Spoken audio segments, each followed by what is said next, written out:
J'aimerais entendre. Amen. Celui qui est né de Dieu ne pêche. Ule anazaliwa na Mungu atendake Si sana. tu pêches, Kama unafanya dhambi, c'est-à-dire que ni kusema tu n'es pas encore né de nouveau. wewe hawezali kwa mara ya pili Si hapa. tu es né de nouveau, Kama wewe unazali kwa mara ya pili, le péché est vaincu. dhambi Les ulishakwishinda. tentations sont là. Majaribu iko. Le corps est toujours tenté. Mwili yote unajaribu À kata. la vie de Jésus-Christ en toi. Lakini una uzima wa Yesu ndani mwako. Et c'est là le Saint-Esprit Roho Mtakatifu qui domine ton âme. ile anatawala nafsi yako. Va faire en sorte que Utafanya mnaona kusema il ne va pas permettre à ton âme de pécher. haitaruhusu nafsi yako ifanye dhambi. Amen. Amen. Il maintient ton âme dans la victoire. Yeye inachunga nafsi yako mshindi. Cela donne Ile une inaleta délivrance parfaite. ufungulivu kamilifu. C'est comme Jésus lui-même. Iko saa Yesu Il mwenyewe. était dans un corps semblable au péché. Alikuwa mwili afanana na dhambi.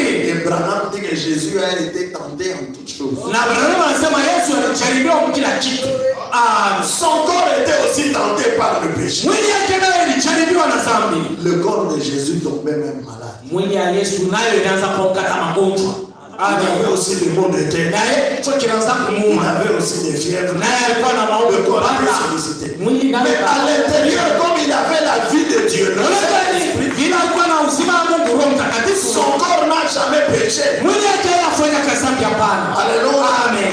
L'esprit, la vie de Dieu qui était en lui a toujours vaincu les maladies. Na ile uzima wa Mungu ulikuwa ndani yake ilianza pa kushinda Quand magonjwa. tu reçois le Saint-Esprit, Wakati wanapokea Roho Mtakatifu, tu deviens exactement comme le Seigneur était. hakika wewe unakuwa kama vile Bwana alikuwa Avec un corps de péché, na mwili ya dhambi. mais avec le Saint-Esprit dans ton âme. Kwa lakini na Roho Mtakatifu nafsi yako. Tout ça, Yote c'est ile Dieu qui donne. ni Mungu ndio C'est Dieu analeta. qui donne et il nous donne par la grâce. Na hivyo inaleta kupita tu neema. Amen. Alléluia. Amen. Il fait de toi un fils de Dieu. Anafanya wewe kuwa mwana wa Il Mungu. te donne le Saint-Esprit dans ton âme. Anakupatia Roho Mtakatifu nafsi Et yako. à ce moment-là, Na hiyo wakati la délivrance est totale. ufungulivu iko mkamilifu. Tu n'es plus dominé par le mauvais caractère que tu as hérité de ton papa. Hautatawaliwa tena na ile matabia mbaya ulipata toka baba yako. Tu n'es plus esclave du péché. Hauna tena mtumwa wa dhambi. Tu n'es plus esclave, tu n'es plus dominé par les choses du monde. Hauna tena mtumwa au mwenye kutawaliwa na Modalité de toutes ces choses. dunia na vile vitu yote.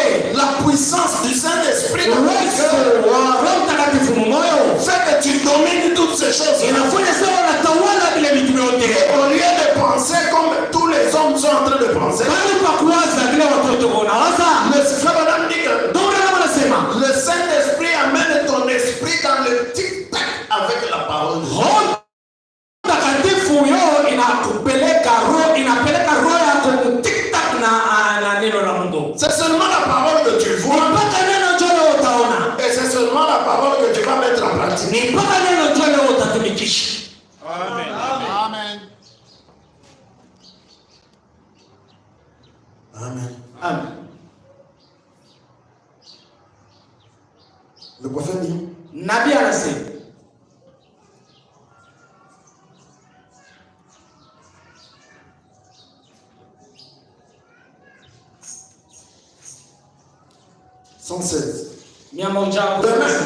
vile vile dans le Saint-Esprit, wakati Roho Mtakatifu pas de nouveau diplôme, hapana pas de nouveau, diploma ya sasa au ya kanisa sasa au pas de mawazo nouvelle émotion, hapana pas de ijana nouvelle huile, hapana mafuta ya pas de sasa nouvelle danse, hapana maringa ya sasa lèvres, hapana pas la nouvelle langue, hapana de nouveau ceci, pas de nouveau chapeau. au kofia ya sasa. Quand Dieu place son esprit au centre de votre esprit nouveau, Wakati Mungu anaweka roho yake katikati ya ile roho yako sasa, alors vous n'avez pas à faire semblant d'être humble. sasa pale hautaweza kupima kujionekanisha kwa sababu mnyenyekevu. Vous n'avez pas à faire semblant d'être chrétien. Hautapima kota kujionekanisha. C'est lui qui contrôle tout ce qu'il y a à l'intérieur. Yecho anaangalia vile vyote viko ndani yako. Il fait de vous une personne convaincue. Anakufanya ona kwa mtu wa sawa.